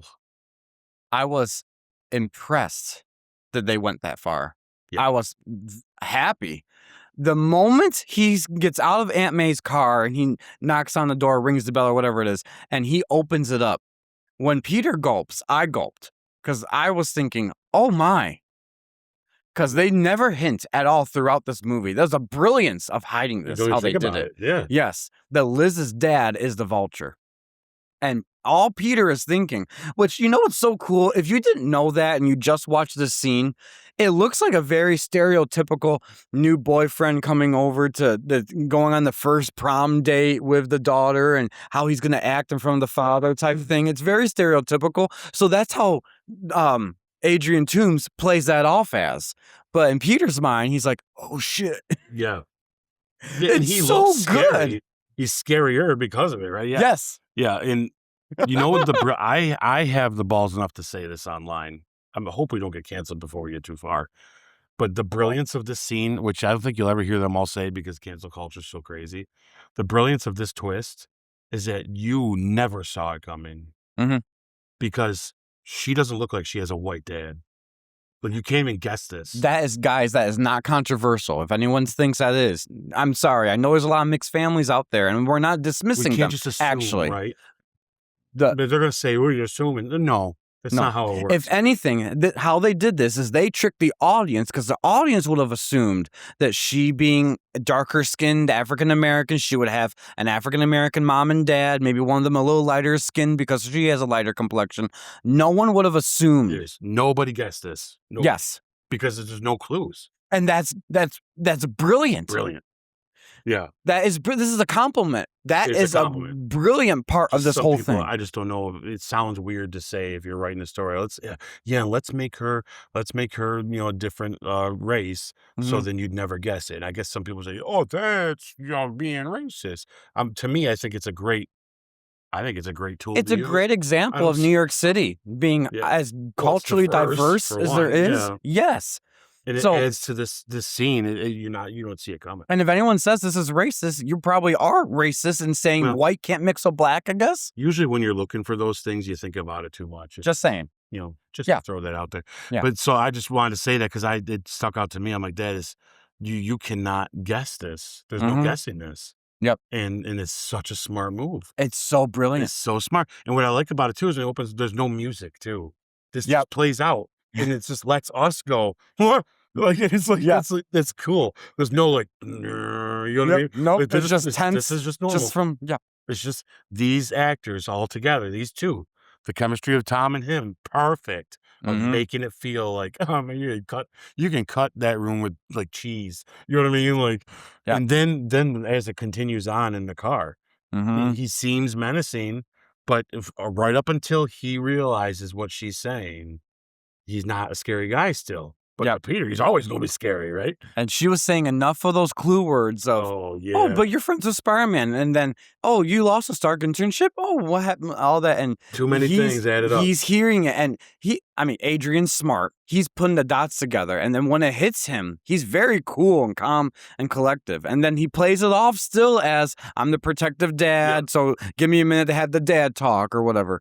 And now, before we get to the dad talk part. Okay. The nuance of the brilliance of what almost gives I wish this movie had some better choices of some pacing moments and stuff, because it would be almost a 10 just for this one scene. The nuance in this scene of when he's talking to her and she's putting the pieces together, you see in his face the phases of what his options are and for Michael Keaton. And at first, it's like, Spider-Man. So part of him's like, this kid could get me to Spider-Man. But then towards the end, as she says more, it's like a bell goes off when the light turns green with the thing. It goes off. Oh, you're Spider-Man. So you see him without saying it go through that process of, oh, wait, Tony Stark. Okay, you weren't there. They said, wait a minute. I could use this kid to get to Spider-Man. Wait a minute. It's pretty good that your friend Spider-Man was in Washington, D.C., huh? Yeah. Whoa. Then once he knows it, he knows it. And only in the acting, though, do you see that process without the words being said. And then, of course, we get there, and he just turns to him. He's like, does she know? And Peter tries to play it off, and he's just like, listen, I'm going to lay it out there for you, pretty much. Wow. And he means it. I think he's honest with it. I do think so. Yep. Some people might argue that, say, well, then why would he send the guy in the back? Is it just in case? I think he told him if he doesn't come out after a certain amount of time, leave. Yep. But Yeah, he he did wants to see what he would do. Yeah, he wants to see what he could do. I don't think he'd have killed him. I think he would have let it be. Because I think he was honest about, you saved my daughter's life. So with that, I'm going to pay you back by saving yours by not killing you. Mm-hmm. So get the hell out of here and forget about it. Mm-hmm. Or not only you am I going to kill. Yes. And I don't know if he means he really would have went and killed those people. I think do that was think just some a of it tool. was to scare him. But I do think he would have went through with something for sure. Yeah. I completely agree. Yeah. What a scene. Mm. When he tells him that too. And the acting on both of their parts. Fantastic. I like that there's not a lot of argument from Peter. Oh, yes. He's great choice to be silent. Yes. Yes, because he's playing that typical kid. He's 19 when they were casting him, but I think he plays a 15, 16-year-old. Like, yeah. Wow. He hasn't even drove yet. Yes. He's a young kid. So that's exactly how they would act. It's perfect. It's perfect. And it also shows his intelligence, though. Yes. Because he not once does he deny he's Spider-Man. Mm-hmm. Once he knows he listened. And he just got out and just was like, petrified. You know what I mean? Like, when the truth is, he could have kicked his ass right there. He's Spider-Man. You know what I mean? But he's learning this. He doesn't, he's it's just throwing him back into that mix. Well, and also he doesn't have a suit at that time. That's why he has to find his spare suit underneath the lockers. Yeah. So even if he did see other people, even if he did want to at that moment like hit his head or something like that, and other people saw it, they would see who was doing it. So it was just really, really brilliantly done. Where you can't give any wiggle room to this could have happened differently. This was perfect. This is how it's supposed to happen. It was written so well. But it's not an idle threat. I think he meant what he would do what he said he'd do, but I do think he was honest with him, and I think that's what I like about this villain. Is like you could have negotiated. You could have negotiated with this guy. Yeah, you could have been like, all right, got it, and then left and called Tony. Yep, that'd have been the best thing he could have done. Yeah, but he still becomes a hero without the suit, right? Exactly what Tony so said. good. Yep. But best villain moment by far. I completely agree and with a you. second closeness to that though is when he does encounter him down in when he's like, I'm just buying time, and the suit comes in. Oh yeah, that whole conversation there. I have that is real good. I have that for another part on my questionnaire here. Okay. All right. So most punchable face to you. I literally put the new Shocker and Tinker. I put the Tinker. Yeah. Everything he says is not funny. Shut up and hit him. I want to punch him in the face. Yeah. I just don't like the guy. Yep. All right. One prop you take home. Okay. My prop is controversial because it might not exist, but it does. It's got to because it's in the movie. Okay. I want the cassette tape with the cover of it of the Captain America things that they play in school. The PSA things? Yes. Like the VHS. I want a VHS version of the Captain on the front of it like this. And it has like the title of it. I want that so bad. I know it's not technically in the movie, but to have that and then the tapes of it would be awesome. I love those. That's cool. In fact, I'll tell you, that'd be a great marketing ploy. Hey, Disney, give me a call. You want to make have a cool collector's item toy? Have Steve, while he's still young enough looking, put him in the costume, do like 45 minutes worth of these funny things like that, put him on the cassette tape and sell them. I would buy the shit out of that. I'd buy it on DVD. I'd buy it on VHS just for fun. Like, I bet they already have it archived in doing those scenes. There's got to be a bunch. They probably have them filmed so many different ones, and then they pick one as a post credit and one as what you see there. I'm telling you, you do that because he has one for detention in this movie. He has one for gym. Like, I'm sure they probably just gave him like 10 different things you would do in school and do one. And then we probably, if we paid attention a little closer, I wonder through the PA system, you hear any of that stuff. Yeah. You never know. I would love it that I know it's a weird one because technically you don't see it, but I kind of invented something out of that. Yeah. I think it would be cool. I like that. That's a good one. My prop is the cartoon drawing of the Avengers you first see when the movie opens. Yeah, that was on my list. Part of me is like, that's pretty cool. I don't know who did that, but that's pretty cool. I also thought the Avengers mask. Oh yeah, from the robbers would be cool to have them in the line on that'd be on the cool. wall just because Oh gosh. All right. So most underrated moment for you. Well, what's yours first? We might have the same one. Maybe. So I'm putting this as my underrated moment because one, Yeah, I'm sorry. Go ahead. I forgot about this moment, and it makes more sense to any of the naysayers of No Way Home why Peter did what he did in No Way Home, and that's Peter choosing to save the Vulture's life. I think That's a great choice. that's underrated because he easily and justifiably could have let him just die because he knew what would happen if the Vulture had any sort of power to him and wanted to kill Aunt May, everyone he loved, all that stuff. He could have done it. But he still chooses that classic Peter Parker trope of redemption is what he's going to start with first for all these characters. Redemption always. And in No Way Home, he teeters that line of, I want to just kill these guys. But Aunt May reminds him, this is who you really are. His first instinct is to save them. Yes, and I can't wait for No Way Home because I'm already getting chills thinking about that scene. But I think for this movie, that's underrated because people forget what Peter Parker has been doing consistently since he started. What a great choice. So, neat little trick you got there, Peter. I love that. That's a good scene. Yeah. All right, so what's yours? For me, I don't think they talk about the scene of Toombs and him talking before when he attacks him enough.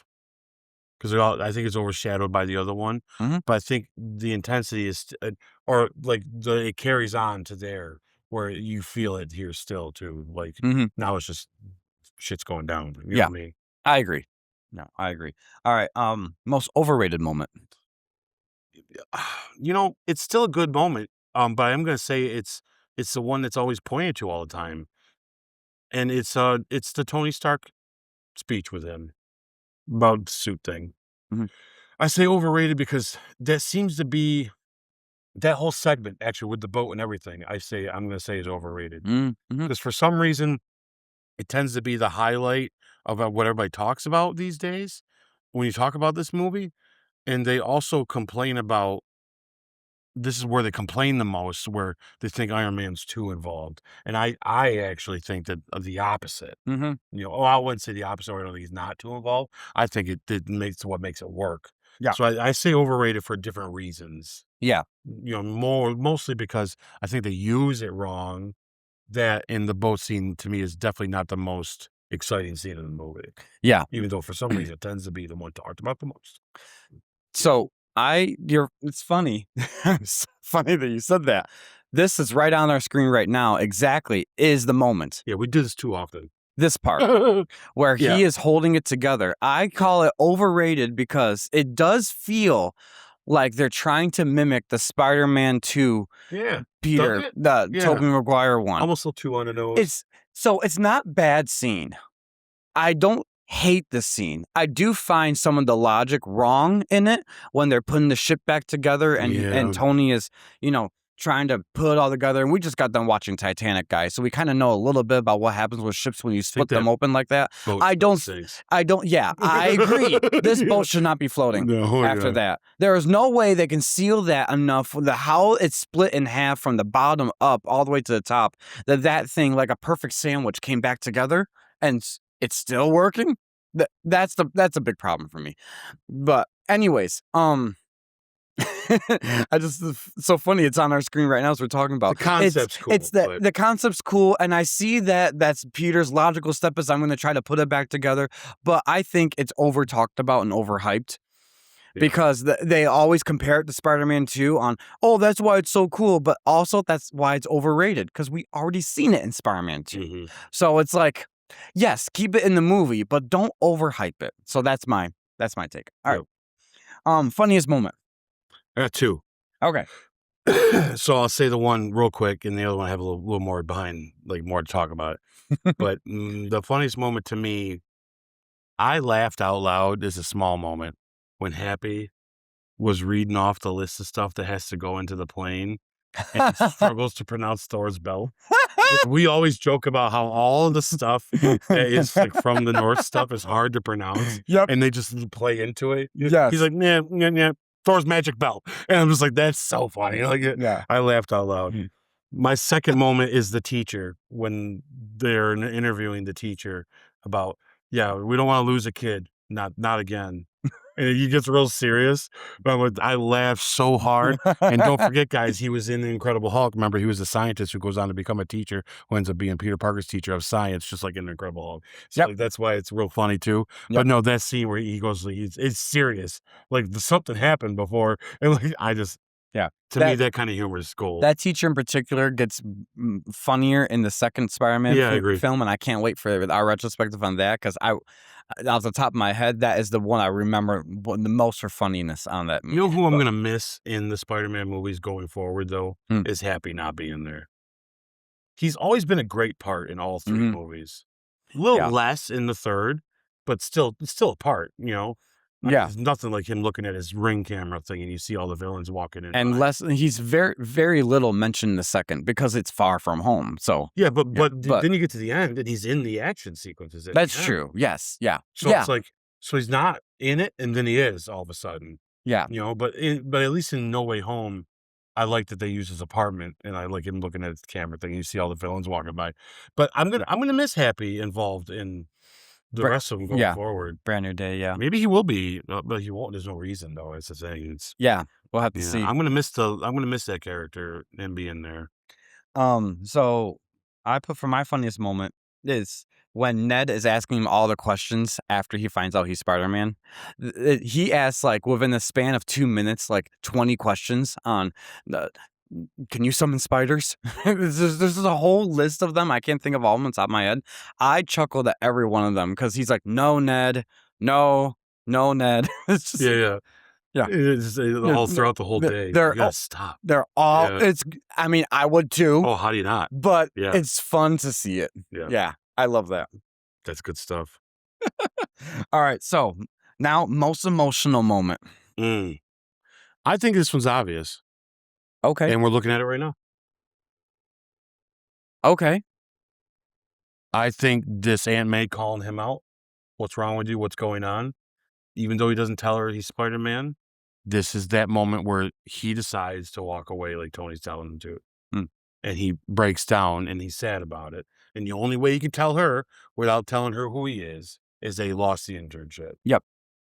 And I just think this shows why picking her as a young aunt and the actress that she is and what they're going to be like going forward is definitely the heartbeat of these stories, which once we get to the third movie is, oh my God. So that I think this is the most emotional moment of the movie. Yeah. Yeah. So I put mine as different than this. I agree with you. Everything you said here is actually, that's a really good pick. I don't know why I didn't think of this when I wrote this down. Because there's no big thing happening here, but I see that there is though at the same time. You know what I mean? So I wrote down when Peter saves himself from being crushed after what Toomes did. Good choice. To him. Yeah. Because that was the moment for him because he was kind of giving up and he was definitely being crushed. And it was, he remembers what Tony said to him, you're nothing without the suit. Or if you have, what's the exact wording? I'm sorry, I'm blinking on it at the moment. But if you're nothing without the suit, you shouldn't have the suit or something like that. You're more than a suit. And he decides, because he doesn't have the suit at that moment, it's just his pajamas he's wearing. He demonstrates his strength. Yeah. I think for the first time really in this movie. Probably learning that he can even do it. Yes. Yeah. Exactly. Yeah. Because this is still part of his origin to a degree of discovering more of who he is, even without the suit. And his determination to not give up. That was really cool to see in that moment as he lifts that up and gets out of it. So I like that. That's a great choice. I think both are just as important. Yeah.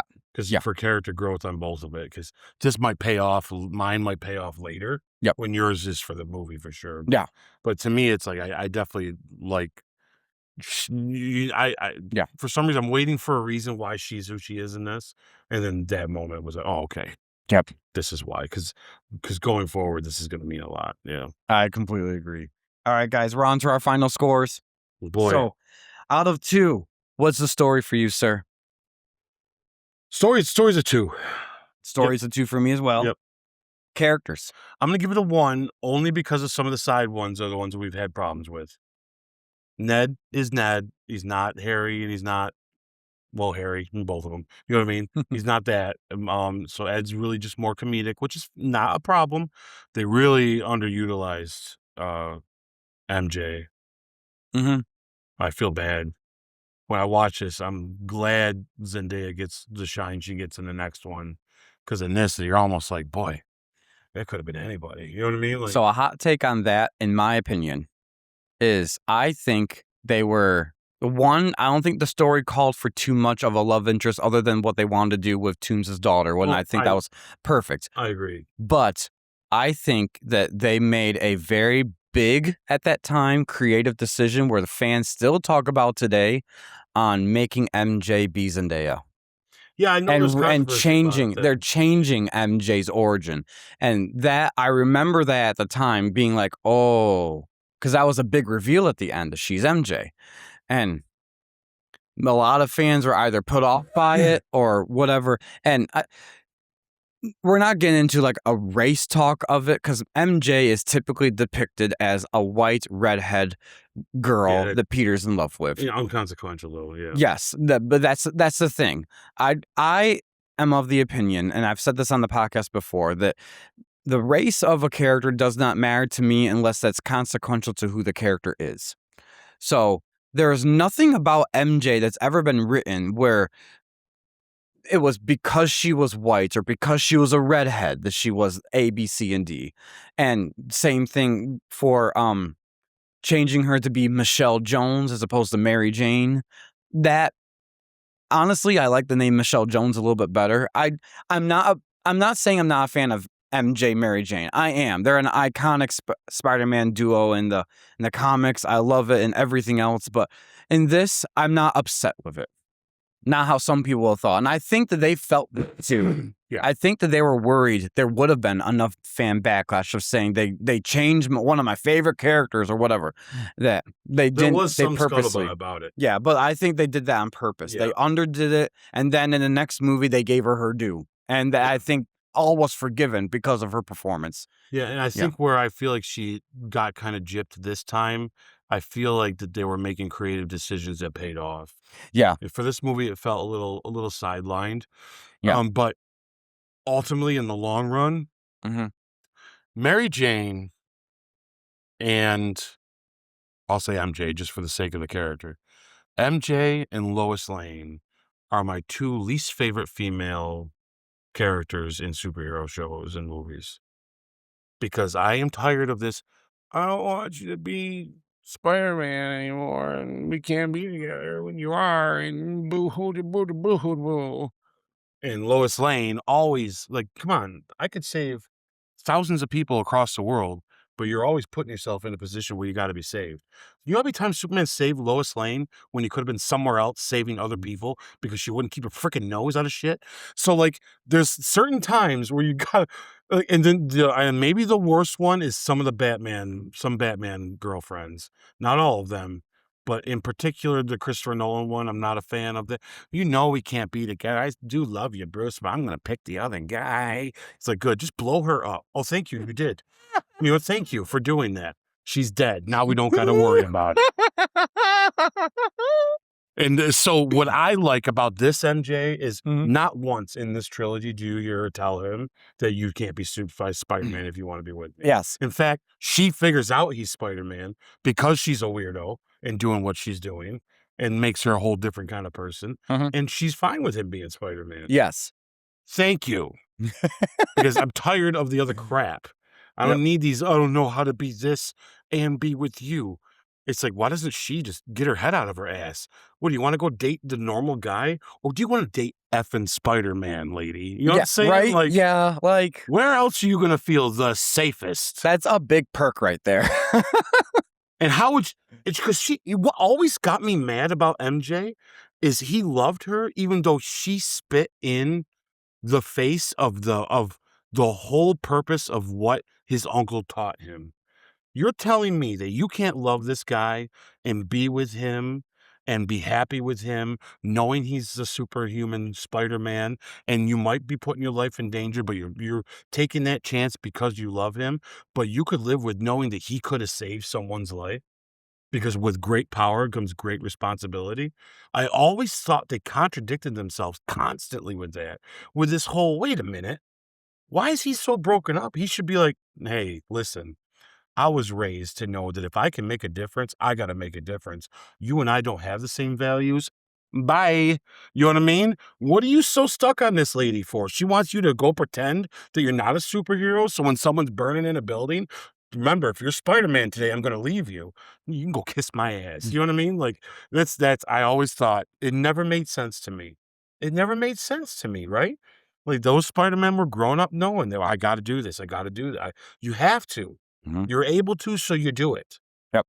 Because if you don't, you're going to feel like you are at fault. And she just perpetuates that. Why can't you be with him? Yeah, you selfish. I just want to say a bunch of words. I wish I could swear like the dad from Christmas Story. Because I'd be freaking like get out of here. Goodbye. Like, don't worry, Spider-Man. There's other women out there that will be glad you're Spider-Man. Yeah. Same with you, Batman. Chill out. Let Rachel have what a good blow her up. Thank you so much. Anyways, when he did that, and I'm just like, oh. Everyone else is like, oh. I'm like, the best moment in the movie. It was though. It's such a. If I ever have conversation, we'll talk it sometime. We're gonna do Dark Knight sometime. I remember being in the theater, and I'm just like, so is that sad? Oh well. Oh geez. All right. So where were we? Action and visuals. Oh yeah, that was just our scoring, guys. Action and visuals. Whew. I got a little hot on that one. All right. I gave that 2. Action and visuals. Yeah, it's fantastic. Some of the best. Yeah. Emotion and stakes. You know what's funny, because it's not the end of the world stuff, but I think this is him growing up, and I'm gonna give it the 2 because it's big and meaningful to this character. So as hard as it is to not give it the 2, like I don't want to, because it's not like there's really anything consequential happening here if he doesn't do it. But this needs to be there for him. This has to happen for him. Yep. He can't learn this from world-saving events. It needs to be personal in this movie. And I think it works better here. Yeah. I gave it a 1, though. Yeah, I'm with you. But anyways. Because technically there's really no danger. If you just leave him alone, no one's going to get hurt. So, rewatchability and MCU impact. This is the difference. This is a solid 2, maybe 4. Yes. This might be a 4. I was going to say, this is definitely at least a 2 of the 2. Yeah. Yeah, I mean, it proves that this part of a hot take thing that I almost said it as a hot take. I'll say it now. But this needs the Iron Man stuff in it too, because like, not that it needs it to be a good movie, but embedding this so deep into the MCU is what makes this feel so alive and fresh. Because they're not just tiptoeing around being part of the MCU, but they're just like, we're just gonna go all in. We're in. And a part of it's got to do, I think, with the contract stuff. The more they involve it in, the easier it's going to be later to have them show up to and do things. Yep. But with that, though, it's just the perfect choice to do it. So, but rewatchability, this is such an easy watch. It is. And you know what? Anyone who just likes Spider-Man and just wants to see him do Spider-Man things, a good chunk of this movie is literally just that. And that's cool. I watched it 3 times and I didn't get sick of it. So, yeah. This is a great movie. Great origin movie. All right, guys. So, final score. So I did, like I said, I have to be honest about, I don't want to look at it through rose-colored glasses. I'm going to be honest about the things I do have trouble with it, and pacing issues in the beginning, villain stuff, not having stuff to like all the things in between, the great ones, not so good. I definitely don't like the idea that we have a bad guy all because the government won't subsidize out. It makes no sense. I mean, I don't know if that's going to count against the guys. I know it's just a hot take, but I'm going to be honest, though. I'm going to give it an 8.5. Oh, you gave it higher than I thought? Yeah. Is it? Because I struggled. I'm like, man, I almost want to do a 9 because I do enjoy it that much. Wow. But I'm just like, if the villain scenes in between the good scenes were better, this would have been an easy, solid 9, almost 9.5. but there's just some pacing because of that stuff that I'm gonna go 8.5 because I truly love this movie. I enjoyed it a lot.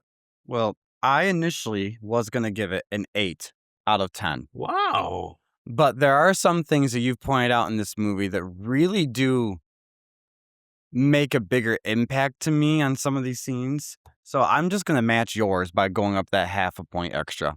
I think an almost deserves it, 8.5 is right? a solid. It's a solid score. I agree with you. It's not a 9 until if they had fixed Toombs' henchmen there, or his crew, I should say, but they act more like henchmen. They made them either a little more purposeful or even a little less of seeing them. To be honest, we didn't need too many of them. Yeah, honestly, you almost could have took them out and maybe would have made it better. Yes, Yeah. yeah. So, but I completely agree with you. So I'm gonna do the same thing. 8.5. I feel that 0.5 is deserved because what is good is excellent.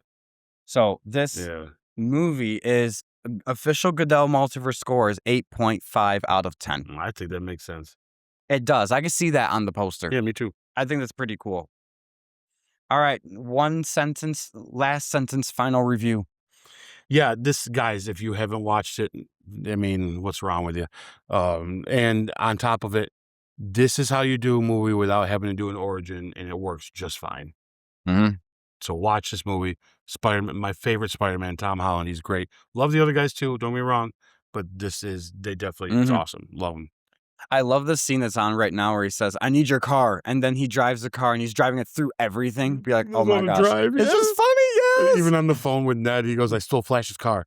He goes, "Oh, that's awesome." He's like, "How do I turn the headlights on?" He's going back and forth. And I forgot that funny moment too, is when the teacher catches him and Ned just says he doesn't want to say anything about Spider-Man, so he says watching porn. Yeah. You're like, "Oh man." You could have picked anything. You now opened up a whole can of worms Jeez. that's going to be devastating for you. Anyways, so my last sentence final review is don't dismiss this Spider-Man movie. I feel like with all the Spider-Man movies that are out there, this movie for some reason gets ranked from some Spider-Man fans as one of the lowest ones. And it's not because it's bad, I'm saying. I think that they're doing it because they're looking at all these other ones and they're like, "Oh, this one's just better. This one's just better here," and all that. This movie is a gem that I don't think people really appreciate it as much as they should. So don't sleep on this movie. That's my last sentence final review. Do they think it's lowest out of the trilogy or out of all of them? One of the lowest.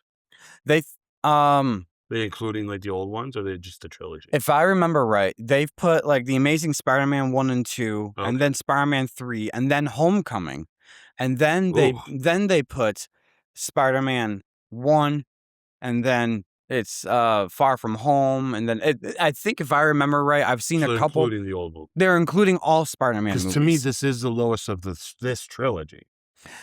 Yes. For me, personally.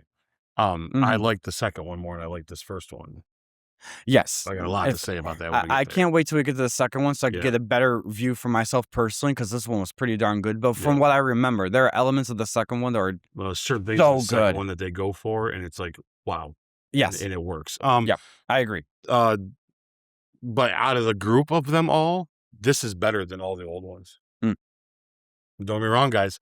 I love Tobey Maguire's Spider-Man, except for MJ.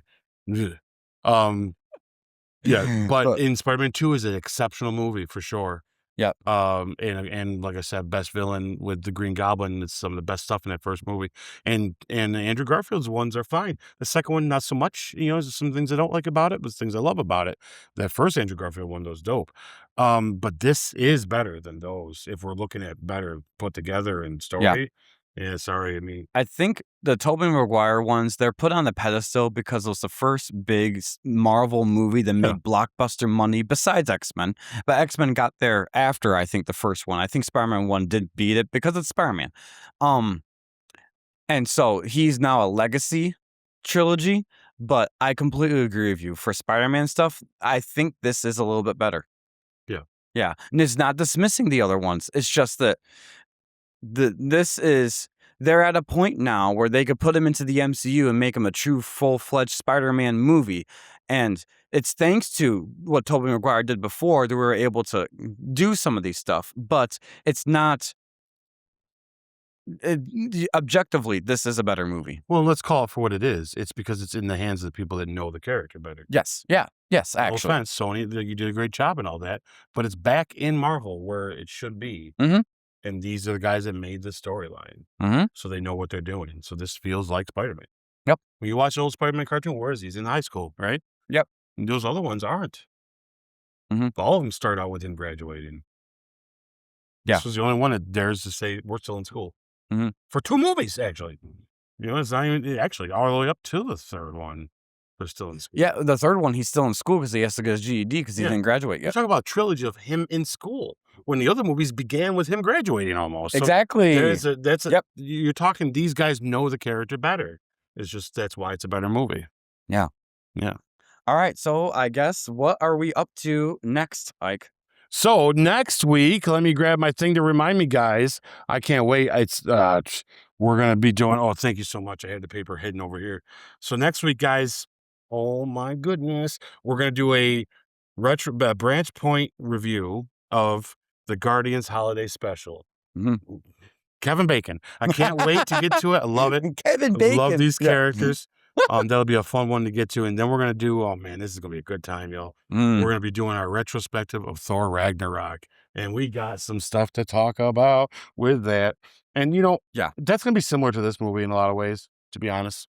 So I'm looking forward to doing it. It's definitely might be my favorite Thor movie, to be honest. It threw us for a loop when we first saw it. It did. This was that movie. We did all this guessing. We sat down for a long time and we guessed what's going to happen from beginning to end. And I swear to God, someone needed to come over with a shovel to pick our jaws up off the ground when they start the movie with Surtur. And we thought that was, well, no way would I have thought that like, was what the heck's going to happen? I honestly was worried at that moment that the rest was going to go downhill because you started off with a big bad right there. And oh no. Yeah. Oh no. When that scene was done, we kind of looked at each other. We're almost like, "Is this movie gonna suck?" And then we're like, "Nope." But like in fact, I remember I was talking about the trailers before we went and watched it, saying, "Man, showing Surtur, do you think they showed too much of this movie?" They didn't show you nothing. Like it was like it's so good. I love that they did that. So it's awesome. I completely agree. And the only thing I'm going to say for my little preview of it is I remember going into Thor Ragnarok and I had conflicting feelings about it because of the tonal difference they decided to do. But over time, and I know I'm going to feel this in my retrospective, it is really well done for that. And I was actually shocked. At the moment, I was like, oh, wow. Because I always told you guys, my favorite Thor is kind of like the Avengers 2 and Dark World Thor. I like that version of Thor. But what they did in Ragnarok was great, too. So I'm excited to revisit that. All right, guys. So where can they find us? Yeah, find us online, guys, on YouTube's. And we're on the internets all over the place. You can find us here on Facebook. We're on all the Spotify stuff, or Spotify, Instagram, anywhere that you can listen to a podcast. You can listen to us. You can watch us on YouTube, and you can watch it in segments if you want to. Yeah, guys, like, subscribe, tell your friends, tell your enemies, tell everybody. You know, it's just, let's get the petition out there. Jared Leto as Gambit. Let's have a good time and happy birthday to United States, man. Yes. 200. Yeah, we're filming this on July 3rd, so by the time you see us, July 4th, July 5th. So happy birthday, America! And it's hot. Oh yeah, it's 250 years and 250 degrees in here. It's like we're gonna put our stuff away, and in 10 minutes I'm gonna be in the pool. So I'll see you. You guys have a good day. Thanks for watching. You too. For sure. Happy Independence Day, and see you at the movies.